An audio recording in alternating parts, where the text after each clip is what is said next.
Okay, we're now coming into the entrance of the hill fort. So imagine 2,500 years ago, the Celts were building this magnificent structure, deep ditches and big banks, and this would have been the entranceway. Hi, I'm Erin Lloyd Jones, an archaeologist with a real passion for digging deeper into British heritage and all of its hidden treasures. I've been fascinated with hill forts since I was a girl, growing up near the Clwydian Range. Then, and now, as an archaeologist, I want to know who built them and why. Stunning, isn't it? Lakes and mountains, Snowdonia's got it all. It really has, and on a day like today, with blue skies, the sun shining, the clouds just... Hang on a minute, you're doing my job. I'm the weatherman. Anyway, what are you up to today? Well, I'm off to meet up with a young man who is passionate about history, just like me. How about you? So what is so exciting about archaeology?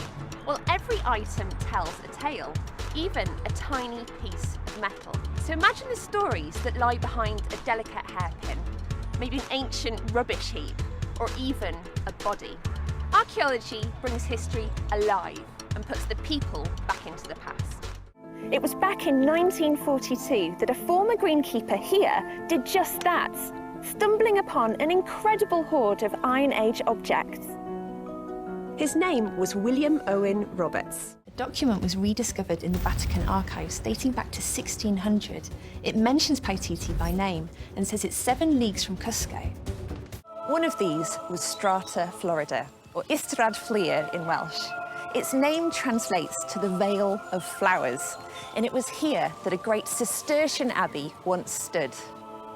Established by white-robed monks in 1164, it became the most famous church in Wales after St David's Cathedral. This is Digging the Dirt, the show that uses archaeology to tell stories too salacious, saucy and scandalous for the history books.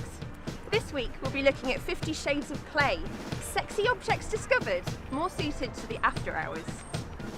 Thousands of years ago, the UK was physically a part of continental Europe, but as sea levels rose at the end of the last glacial period, the area known as Doggerland was covered by the North Sea, and we became Europe's largest island, full of fascinating places which make Britain truly great. If you take a handful of the grit and study it closely, you'll see that it's full of sediment scoured from rocks high up in the mountains and carried downstream. But there's something else in the Mawddach and in the hills around here that first attracted fortune hunters to southern Snowdonia over 150 years ago. Lots of shipwreck victims were washed up on beaches like this one before being taken to nearby churches where they were laid to rest, some thousands of miles from their native countries. It owes its extravagant design to one man, Victorian architect Charles Henry Driver.